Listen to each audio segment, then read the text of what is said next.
This is the 70th anniversary of Oak Hill Park.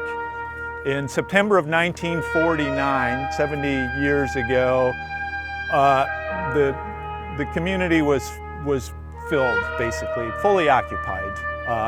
I'll get into more of the details of that, but this is a particularly good year for us to have this tour. So 15,000 years ago, I'll just start there and we'll just go year by year. 15,000 years ago, the glaciers started receding, more slowly than they are now, but it created, for our immediate purposes, it created something called Glacial Lake Charles. And Oak Hill Park is at the eastern edge of Glacial Lake Charles. And when the moraine eroded away because of the buildup of water from the melting ice, there was a gradual outflow of leaving a bed of gravel and small stones. And you'll understand why that's important coming up. So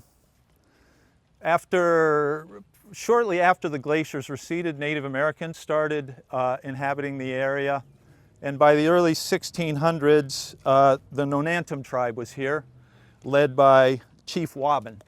And those are probably two names that are familiar to you because they're neighborhoods of Newton. You're making this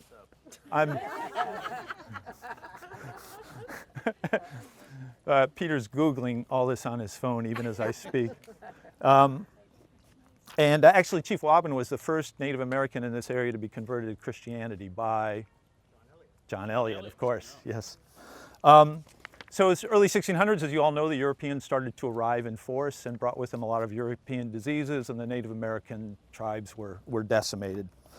In 1703, Lieutenant Robert Murdoch of the British Army buys land in Oak Hill Park and then eventually passes the land on to his son-in-law, Jeremiah Wiswall. And many of you may have come down Wiswall Street. Wiswall Road, I'm sorry. Oh man, this is going to be a tough crowd. And the land stays in the Wiswall family up into the 1800s.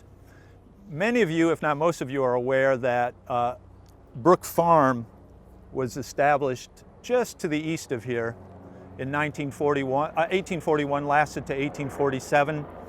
So that indicates the sort of land, undeveloped land this was. That's higher ground, better farming there. The better farming didn't help the Brook Farm community so much, but I do like to think of Nathaniel Hawthorne and maybe Emerson on his visits as having walked through this neighborhood on their way to the Charles River.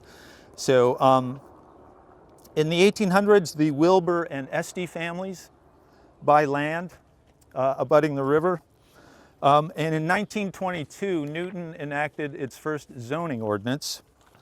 And it meant that all of this area was, even though it was a gravel pit, as you'll hear, it was all zoned residential.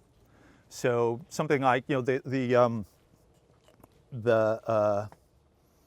it was sort of a land taking, but not quite. And anyway, so they zoned it residential, meaning that you could not build any new buildings for industry or trade. Knowing that full well, the Highland Sand and Gravel Company nevertheless leased this land in 1928. And then when they found that they couldn't build new buildings on the property for the sand and gravel operations, they sued the city. Basically, this was protesting the zoning overlay. And there's an interesting passage about from the lawsuit from 1938 that I'll read to you quickly. In 1922, 16 years prior to the lawsuit, this rough land was more valuable for sand and gravel than for building. As to the present time, i.e. 1938, the Wilbur land seems to have been so graded as to leave the greater part of it fairly suitable for residences. So the success of the sand and gravel operation was such that what had been basically unbuildable all of a sudden was very buildable because they had leveled it out. All right, I want you to notice the sweep of this boulevard, this greenway here, the way it just sort of curves around like this. And then behind me, note the path and the houses whose front entrances are onto the path. If you have the right angle, you'll be able to see behind me the end of a roadway. It's sort of a circle. You'll get better views of this aspect of the neighborhood during the rest of the walk. It's considered a green belt design. So the Garden City movement was developed in the late 1800s in England by someone named Ebenezer Howard, who wanted to combine the best of urban living and the best of rural living and none of the bad aspects of either. So he developed this concept of a community, a self-contained community that would be surrounded by green belts, and within the community there would be roughly equal areas of residences, agriculture, light industry. It was sort of an early attempt at social engineering on a large scale through urban planning.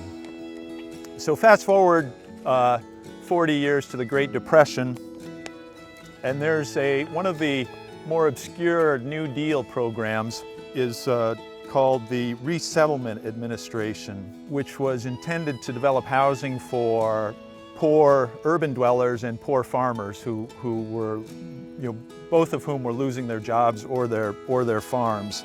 So under this program, 3 towns were built and owned by the federal government. They were called Greenbelt towns. The plan was to construct hundreds of these, but only 3 were built. One is Greenbelt, Maryland, Green Hills, Ohio, and Greendale, Wisconsin. There's a theme there. The plan, as I say, was to build hundreds of these towns, but the Resettlement Administration was run by an economist named Rexford Tugwell, very distinguished economist, but a really lousy administrator.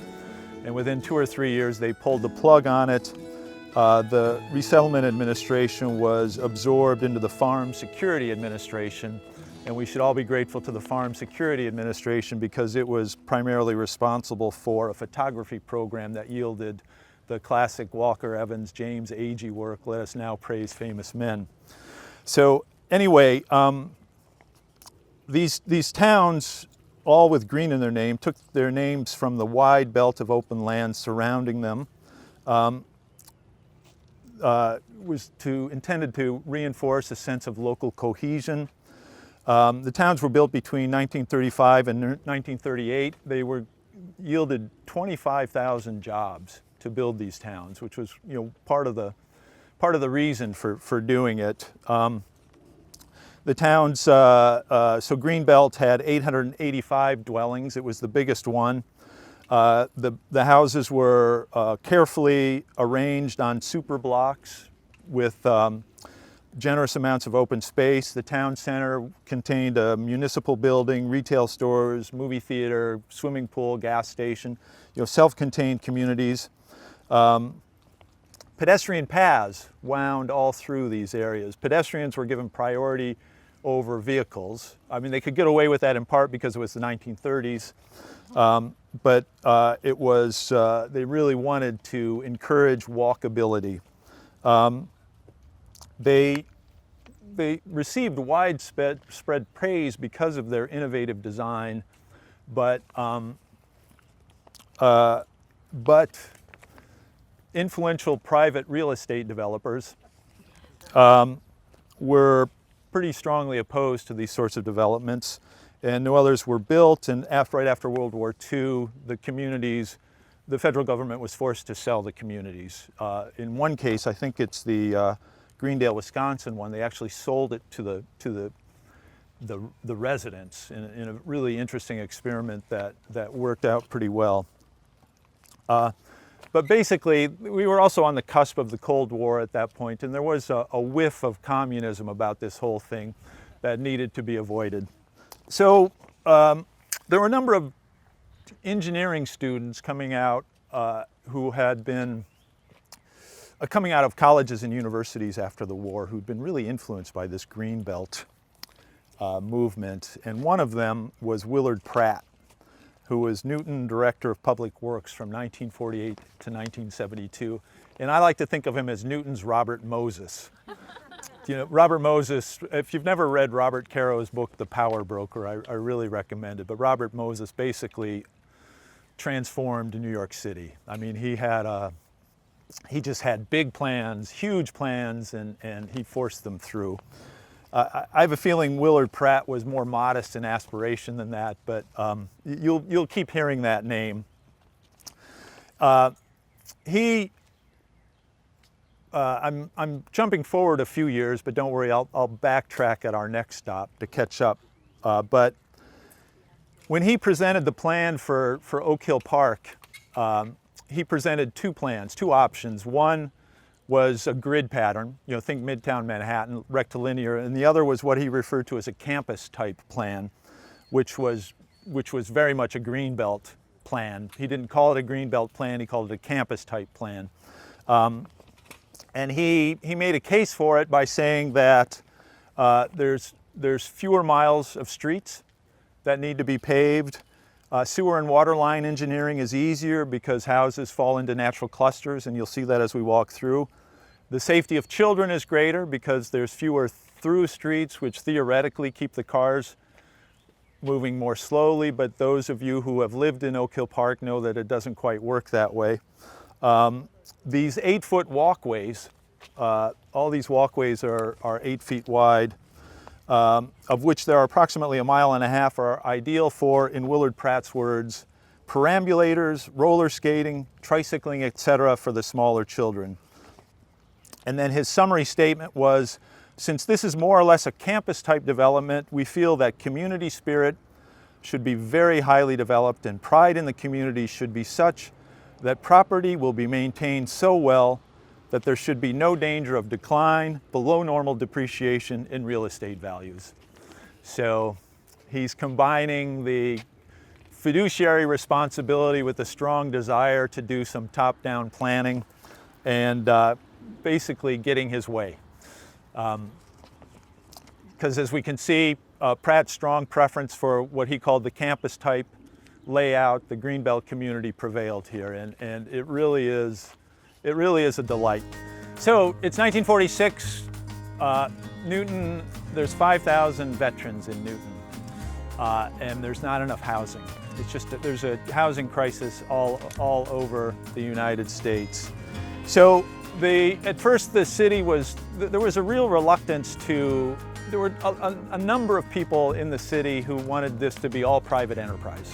The general sense was that the market and free enterprise, not the city, through subsidies or land deals, should be allowed to take care of the housing needs. That didn't work out so well. There wasn't any houses available, really. Newton tried to offer $2,000 loan guarantees and right of first refusal on houses that went up for sale, but there just wasn't enough inventory to cover it. So Mayor Goddard established the ABC, American Veterans Committee, to develop recommendations. They kept hitting roadblock after roadblock. At one point, they suggested that the city buy 25 Quonset huts and put them on Albemarle Playground, basically to house the veterans. Was this a negotiating ploy? Maybe, maybe not, but it worked. Because in 1947, the city requested that the State Housing Board, under a law that had just been passed, declare a state of emergency under Chapter 372, which was an act to provide housing for veterans. And what that did, that defined an emergency as an acute housing shortage that cannot be relieved through normal building channels. So that enabled the city to take or sell land for veterans housing and to borrow and spend money on veterans housing outside of the debt limit. So, okay, we now have a pathway, the wheels are starting to turn. Our friend Willard Pratt sets up an exhibit in Newton City Hall describing his vision for what this development could be. A lot of these are familiar. No traffic hazards for small children, convenient access to school and shopping, 3-bedroom homes with radiant heat, so slab-on-grade houses, site-built, not prefab. There was a real, then as now, there was a prejudice against prefab. And then he presented his two ideas for the layout, the campus plan and the traditional grid. This generated a lot of buzz, a lot of excitement. Things moved along in the fall and winter of that year, 700 veterans applied for homes. In January of 48, the Oak Hill Park project was formally approved to build 412 homes. It was estimated that the tax receipts for this land to the city had been $2,000 per year. It was estimated that they were going to jump to $77,000. This was a major selling point. Even the Wall Street Journal wrote this up as a good business deal. In February 48, they got in touch with the FHA because the FHA was going to be needed to guarantee the loans, and that meant another level of bureaucracy, but they had to come in and do some more flood control. It was there was at one point a surveyor's error. They had taken out something like 750,000 cubic yards of material, but then realized that as a result of the error, they had to bring back in 300,000 cubic yards of material. So that slowed things down a little bit. By March 17th, the land takings were complete. There's this wonderful letter, a write-up of a meeting with the Linnekin family, which was the last family to live on the land that was going to be taken. And it was describing the negotiations. And at one point, the memo says the mayor of Waltham had advised them that they could get 125% of the appraised value. And I just thought that was hilarious, that the mayor of Waltham was advising a Newton resident on exactly what they could get out of the city. March 48, they went out for bid. Nobody responded to the bid. This is a housing boom, construction boom. So they ended up negotiating with the Kelly Company. Over the course of the spring of 48, they raised all their funding. So, and this is pretty interesting. So most of it was a municipal bond for $1.25 million, but they also raised $315,000 through private donations. Newton donors gave out of their own pockets to build housing for the veterans. They later had to add a second bond, but the total cost was $1.6 million. And there was no federal or state money involved. It was all city money. Ended up the public contribution amounted to about $4,000 per home, which is equal to about $43,000 in today's money. And so that $4,000 should be compared to the purchase price of $7,800, which is about $83,000 in current dollars. So basically a third of the price was subsidized by the city. In April, the decision to name the 33 paths after Newton citizens who had died in World War II. We'll talk about that at the next stop. June 1948, the first foundations were poured after 24 days of rain in May and 17 days of rain in June. November 15th, the first families move in, which was before the utilities were hooked up. Somebody was a little tired of living in their in-laws. In December, at the end of 48, 73 of the 412 homes were occupied. Spring of 49, the roads are paved, the utilities are complete. September of 49, development is fully occupied. There's a few more photos of sort of how they advertise these. But I just want to close at this stop with a quote from the Newton Villager from May 18th, 1950. It quotes one of the first buyers. It has often taken me longer to pick out a tie than to pick out that house of mine. But I'm satisfied. There were about 40 of us in a room at City Hall. Blueprints of the development were mounted on boards and officials were there to explain them. Some lots on the map were marked already with a red X. Those had been taken at the previous meeting. Some lots had breezeways, some didn't. We were briefed on how to select ours, then a man said, "Now." My wife and I rushed up to the master blueprint. She said, "How about that one?" I said, "Okay." We showed it to the man with a crayon. He marked it with a red X, and we had ourselves a home. 1940, 69,000 people in Newton. 1950, 82,000. So I mentioned at the last stop that it was decided that 33 paths to name in Oak Hill Park. It was decided that they would draw from a hat the names of 33 of the roughly 240 Newton residents who died in World War II in service to our country. And that's how the paths got their name. You note that the roadways are given letter names like T roadway, S roadway. That's to indicate their subsidiary nature. What's important here are the paths and the houses opening onto the paths. This was the Memorial School, built in 1950-51. In that school, there was a plaque that listed the names of all the Newton residents who died in World War II. Whenever I do this tour, I try to research more of the veterans, and so I just have a brief story I want to tell you. Keep in mind, there's soldiers who are, this was before post-traumatic stress syndrome had a name, PTSD had a name. And there were these soldiers who'd been in battle moving into houses on streets named after friends of theirs who had died just a few years before.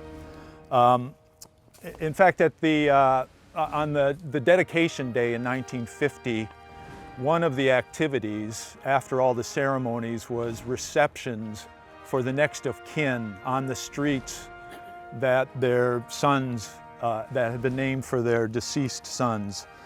So doing this research, I found that in the 1940 census, there's a household in Waban headed by Martin and Margaret Caulfield, and they had 2 sons. And the older son, John Caulfield, was killed on Omaha Beach in 1944, and they named Caulfield Circle after him. He had a younger brother, Thomas, who purchased number 15 Caulfield Circle 4 years later. So I then looked into who did he buy it from, and he bought it from Robert Steinsick. Yeah, he was a graduate of Brown University, was a doctor, and served with distinction, bought the house in 1949. His son, Robert Steinsick, Bobby Steinsick, was killed in Vietnam. And his name is on, if you want to look it up, panel 31E at the Vietnam War Memorial. So there's just this cascade of, no. So, so this neighborhood, I have, in the interest of time, this neighborhood, I think, serves as just an extraordinary memorial to these soldiers. I think one of the more poignant or interesting and appropriate things about this is that Memorial School is now a private Jewish day school, Solomon Schechter School, and what better outcome for this neighborhood built in honor of returning World War II veterans than for it to have nestled in its midst a Jewish school. The Newton Graphic of January 1948 had an editorial on the project, on a hearing that was held to discuss the project, and they write, looking out about the aldermanic chamber, one could not help being impressed by the fine appearance and general attractiveness of the numerous World War II veterans, their wives and supporters. Inasmuch as these people were presumably representative of those who will occupy these new homes, it occurred to us that Oak Hill will be very proud in years to come that it was their privilege to have the new housing development located in their vicinity. Good luck to them all, and may the work proceed promptly. And there really was a community spirit from the beginning. One of the pictures includes a program for a musical that was put on the community called Oak Hill Homa. There were ladies' clubs, scout troops. In 1951, the Memorial School was dedicated. In 1954, the businesses were opened near the Schumann Center. That took a little bit longer because technically this land could only have been taken for housing and not for businesses, so it took a while for that part of the development to get through the courts. One of the things that's going around is a bit from one of the first Oak Hill Park newsletters, a piece titled "A Park, Not a Project." Now that home construction is complete and everyone is pretty much settled, let's stop referring to Oak Hill Park as a project. We are living in as fine a residential neighborhood as can be found anywhere in the world. Our official name is Oak Hill Park. Let's call it that. There was a dark side to this, though. The FHA did not lend to people of color. You just were flat out denied the ability to get a mortgage, and that to this day is one of the reasons why the average African American household has a net worth of $8 compared to orders of magnitude more for that. During the dedication, there was a Protestant clergyman and a Catholic priest who spoke, and there was no rabbi who spoke. It had its, as any neighborhood in the 50s or anywhere in time, it had its problems, its drug abuse, its delinquency, its extramarital affairs. So in the times change.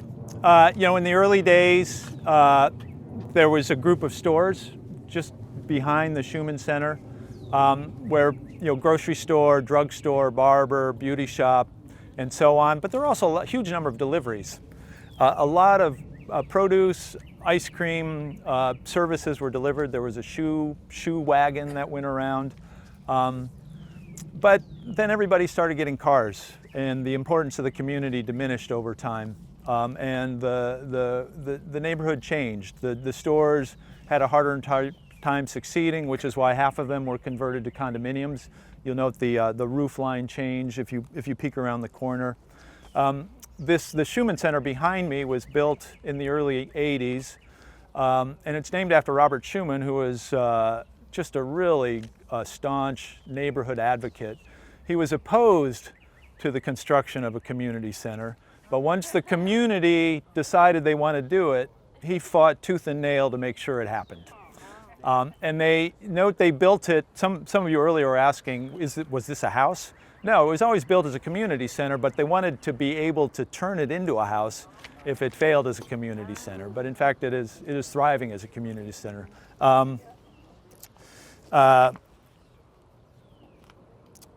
So we are, this is our last stop, you'll be happy to know. And what's interesting to me is the way how we think about neighborhoods and communities has come around as we start to have to think about the carbon impact of our lifestyles. And more we're talking about smart growth, which is denser neighborhoods with services within walking distance. More and more we're talking about the need to restore communities in our lives. The Robert Putnam's work, Bowling Alone, how the diminishment of social activities has not done our political discourse any favors.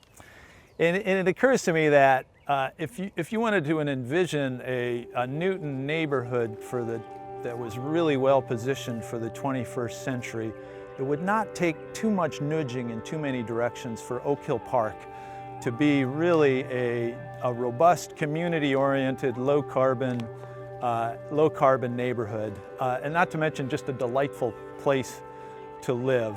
And Newton is in the midst of a major revision of zoning laws, and there may be more opportunities for neighborhoods like this to develop. But I see some real hope for the future in this community, and my wife and I plan on living here at least another 15 years or so, and hope to play our role in encouraging that community development. So I really appreciate your joining me on a walk around my favorite neighborhood, and thank you.